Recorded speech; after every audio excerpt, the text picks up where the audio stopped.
The Chaplain by Edgar. He was just a small church person when the war broke out, and he looked and dressed and acted like all persons that we see.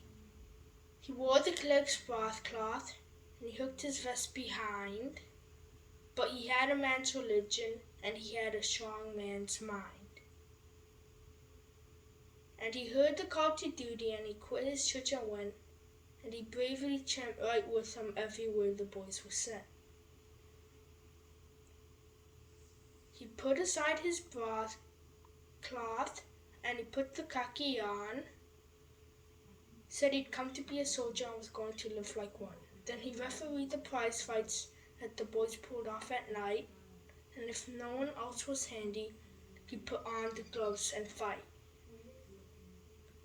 He wasn't there a fortnight. He saw the soldiers' needs, and he said, "I'm done with preaching. This is now the time for deeds."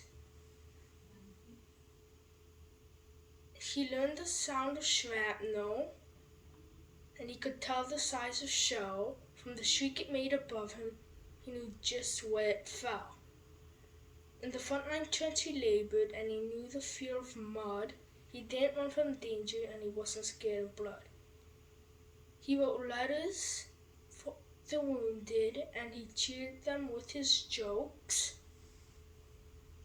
And he would never make a visit without passing round the smokes. Then one day a bullet got him as he knelt beside a lad. They're going west right speed, and they both seemed mighty glad. 'Cause he held the boy's hand tighter, and he smiled and whispered low, "You needn't fear the journey, over there with you I'll go." And they both passed out together, and arm in arm I think they went. He had kept his vow to follow everywhere the boys were sent.